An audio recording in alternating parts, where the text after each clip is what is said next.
The van rattled down the long stretch of country highway under the bright afternoon sun, the kind of day where everything seemed too calm, too peaceful for something terrible to be happening inside that rusty white vehicle.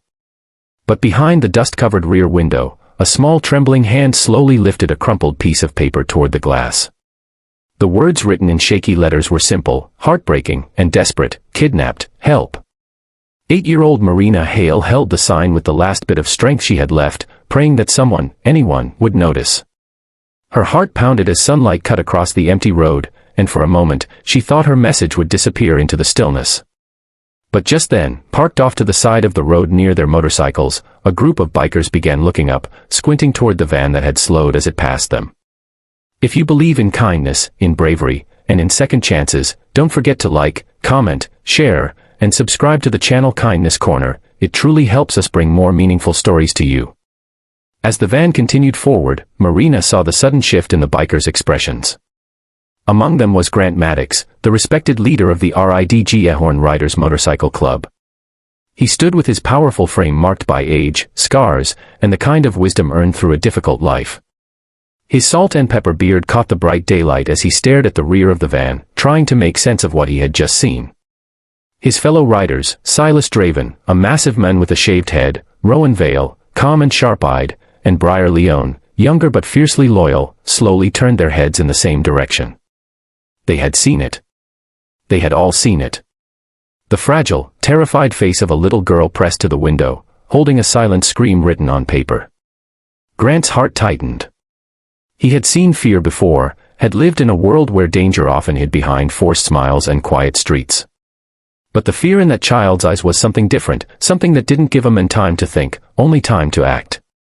The bikers exchanged only glances, but that was enough. Their helmets came on.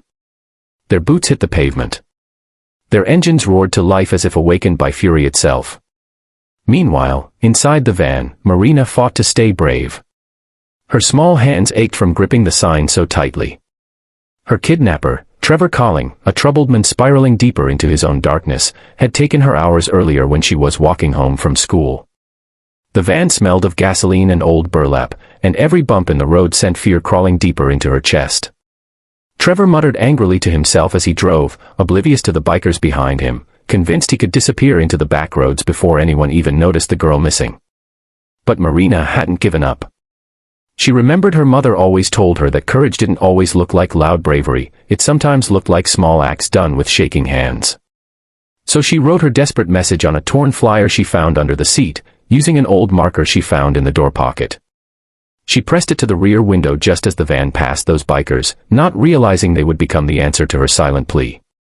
Within seconds, the bikers had taken formation. The midday sun glinted off the chrome of their motorcycles as they sped after the van. Grant rode in the lead, shoulders tense, mind focused. He didn't know who the girl was. He didn't know where she came from. But the fear he saw in her eyes sliced through every memory he had buried inside himself, the memories of times no one came for those who needed rescuing. Not again. Not today. The van jerked left then right as Trevor noticed motorcycles growing fast in his mirrors. Panic spread across his face. He pressed the accelerator, but the bikers were faster. Grant signaled his men silently, their movements practiced and precise. Rowan veered left to block traffic. Silas sped ahead on the right side to force the van closer to the shoulder. Briar stayed behind, ensuring no vehicle interfered. The highway stretched out endlessly, but the bikers were closing the distance with every second. Inside the van, Marina pressed her hands harder against the glass, new tears forming as she felt the vehicle speed up. She didn't know who these bikers were, whether they were safe or dangerous, but she saw them chasing, refusing to fall back.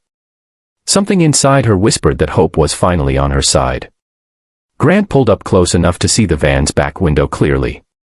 When he saw Marina again, her scared face, her trembling hands, her teary eyes, it ignited something powerful in him. The world suddenly felt sharper, more urgent. The sun above, the wind, the road beneath his wheels, all of it narrowed into a single purpose: save the child. He motioned Silas. The massive biker accelerated, forcing the van closer to the side of the road. Trevor shouted in frustration, trying to control the vehicle, but his panic made him sloppy. Grant seized the moment. He revved hard, coming alongside the driver's window just long enough for Trevor to see the fury in his eyes. A warning without words. A promise that this was over. The van swerved again and finally skidded to a messy halt on the gravel shoulder. Dust clouded the air as the bikers braked hard, surrounding the vehicle from all sides. Grant jumped off his motorcycle before it fully stopped, his boots hitting the gravel as he moved toward the back door. Trevor scrambled out, attempting to run, but Silas caught him in seconds, pinning him to the ground with a resolute force. Grant reached the back door just as Marina stepped away from the window, her hands trembling, her breath shaking.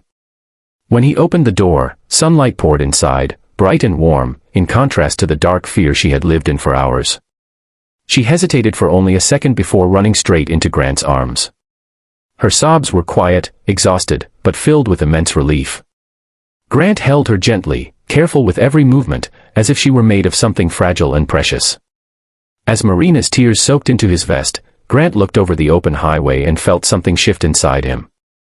He had lived years believing the world was filled with too much darkness to fight, but holding this frightened child proved otherwise.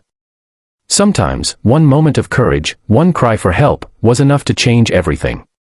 Hours later, when Marina was safely returned to her mother and Trevor was taken away by the authorities, the bikers stood together outside their clubhouse under the steady daylight. Grant watched the quiet road where they had chased the van earlier. He knew they were rough men, far from perfect, but today showed him that even the roughest souls carried light inside them, light that could save lives if they chose to use it. As the story of their rescue spread through town, people realized something powerful: kindness didn't always come from where you expected. Sometimes it roared across the asphalt on two wheels, wearing black leather and carrying a heart that refused to back down. If this story touched your heart, please like, share, and subscribe to Kindness Corner to support more emotional and meaningful stories. Before you go, tell us in the comments, what would you have done if you saw a child signaling for help?